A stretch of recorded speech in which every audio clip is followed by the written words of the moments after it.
Hello friends, welcome to my channel Active Math.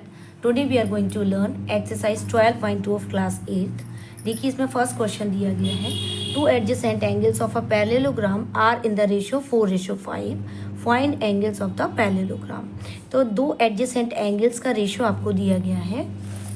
देखिए उसको ऐसे करेंगे. Let the angles be 4x and 5x. दो एडजेसेंट एंगल्स का रेशियो दिया गया था तो उनमें से हर एंगल को 4x और 5x मान लिया. अब देखिए जैसे ये एक पैरेललोग्राम है और एडजेसेंट एंगल्स क्या होते हैं, जैसे A and D, A and B, ये एडजेसेंट एंगल्स हैं. एक ही लाइन पर दो लगते हुए एंगल्स.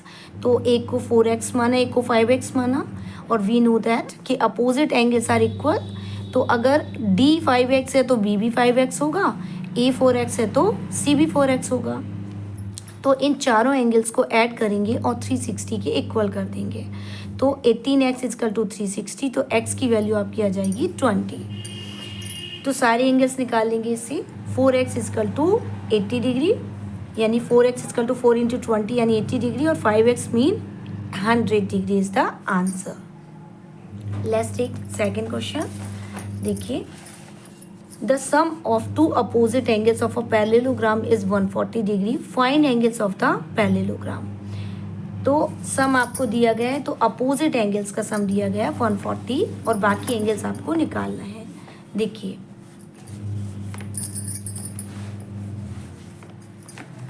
ये एक पैरेललोग्राम है. टू अपोजिट एंगल्स का सम दिया गया. हमने माना कि जैसे A और C हैं अपोजिट एंगल्स, X मान लिया इनको. अगर AX है तो B भी C भी x होगा और इन दोनों का सम दिया गया है 140. तो लेट द अपोजिट एंगल्स भी x, दोनों को x मान लिया हमने. और ये दिया गया है कि अपोजिट एंगल्स का सम 140 है, तो हमने दोनों को ऐड करके x की वैल्यू निकाली, आ गई 70 डिग्री. फिर देखिए एंगल A और C इक्वल है क्योंकि अपोजिट एंगल्स हैं. अपोजिट एंगल्स आर इक्वल, तो एंगल A और C बराबर होंगे, तो एंगल C भी होगा 70 डिग्री. इसके बाद देखिए A और B जो है वो एडजेसेंट एंगल्स हैं, एक ही लाइन पर बने हुए दो एंगल्स. तो देखिए A and B equal to 180 supplementary होंगे क्योंकि adjacent angles are supplementary. Supplementary होते हैं एडजेसेंट एंगल्स पैरेललोग्राम की. तो 70 plus angle B equal to 180, एक ही वैल्यू रखी है. तो B की वैल्यू आपकी आ जाएगी 180 माइनस 70, इट मीन 110. फिर देखिए एंगल B और D भी जो है अपोजिट एंगल्स हैं, तो ये भी इक्वल होंगे. तो एंगल B और D बराबर होंगे, यानी एंगल D भी 110 का होगा. और यहाँ लिख देंगे हम ब्रैकेट में opposite angles are equal. Let's take third question. देखिए in the adjoining figure ABCD is a parallelogram in which angle BAO is equal to 25. देखिए ये एक पैरेललोग्राम दिया गया है. आपको इसमें कुछ एंगल्स भी दिए गए हैं. BAO मतलब BAO जिस एंगल को बताना होता है उसको बीच में रखा जाता है. BAO का मतलब है 25, A एंगल 25. फिर BOA it mean angle O 100 degree. और angle OAD it mean angle A ये वाला 30 degree. Find angles of the parallelogram ABCD, यानी हमें सारे एंगल्स बताना है, बाकी ये तो पता है हमको. अब देखिए आपको पता है कि पैरेललोग्राम में अपोजिट एंगल्स इक्वल होते हैं, तो एंगल A जितना होगा उतना एंगल C होगा. और ये डायगोनल हैं जो इसको बाइसेक्ट कर रहे हैं. तो ये देखिए ये वाला जो एंगल होगा इसके बराबर होगा और ये जो एंगल होगा वो इसके बराबर होगा. यानी कि एंगल DAO इक्वल होगा एंगल OCB के, ये वाले एंगल के. और एंगल AOAB यानी ये वाला एंगल बराबर होगा एंगल DCO यानी ये वाले एंगल के. चलिए करते हैं इसको. देखिए ये सारी हमको दी गई थी वैल्यूज़, सारे एंगल्स निकालना है. अब देखिए इसमें angle DAO is equal to OCB. Angle DAO is equal to OCB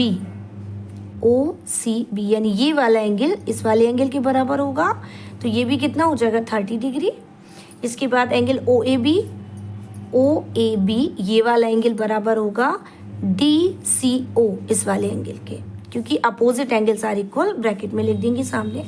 फिर देखिए इन ट्रायंगल AOB AOB, इसमें क्या करेंगे, एंगल देखिए AOB में हमको 2 एंगल्स पता है, थर्ड एंगल निकालेंगे एंगल सम प्रॉपर्टी से।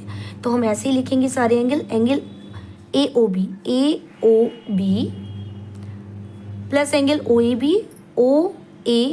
यानी ये वाला एंगल, फिर प्लस एंगल ABO यानी ये वाला एंगल। 180 के इक्वल किया, सबकी वैल्यू रख दी, देखिए 100, 25 और ABO ऐसे ही रखा, तो ABO की वैल्यू आ गई 180 माइनस 125 यानी 55 डिग्री। तो ये एंगल आपका आ गया 55 डिग्री।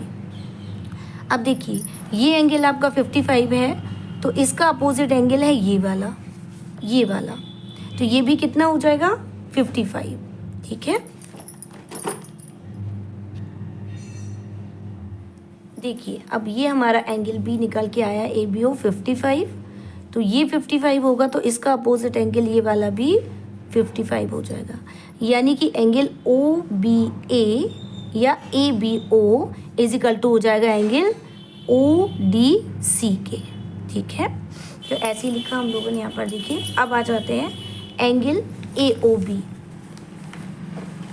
ये लिखा मैंने, देखिए angle ABO is equal to angle ODC। 55 के हो गए।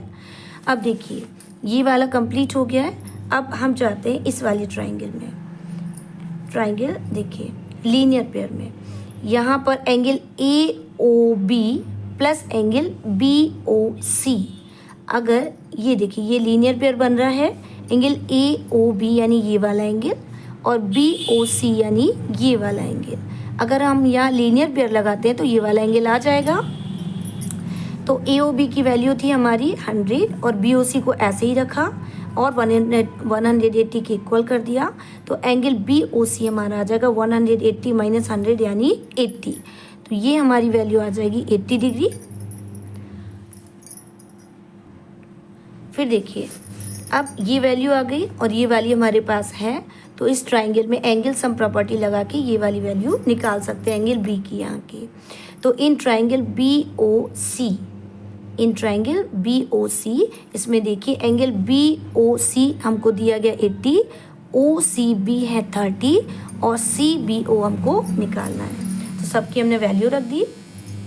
देखिए BOC 80 degree, BOC 80 degree, OCB है 30 डिग्री और CBO निकालना है। तो इसको सॉल्व करेंगे तो आपकी CBO की वैल्यू आ गई 70 डिग्री। अब ये देखिए ये 70 आया है, तो इसके अपोजिट एंगल ये वाला है, तो ये भी कितना हो जाएगा 70 डिग्री। अब देखिए एंगल CBO हमारा आ गया 70 डिग्री। ये देखिए एंगल OBC या एंगल CBO जो है 70 है, वो इसके इक्वल होगा, यानी कि एंगल ODA ये भी 70 हो गया, क्योंकि ये अपोजिट एंगल्स आर इक्वल, ठीक है।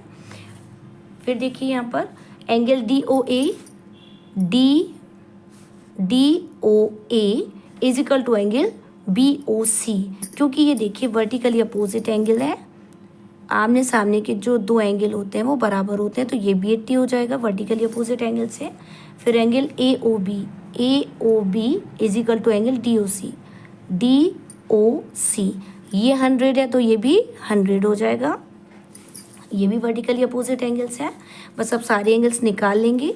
एंगल A होगा 30 प्लस 25 यानी 55, एंगल B होगा आपका 55 प्लस 70 यानी 125, एंगल C होगा 30 प्लस 25 55 और एंगल D होगा 70 प्लस 55 यानी कि 125 is the answer. I hope आपको अच्छे से समझ में आया होगा। Thank you.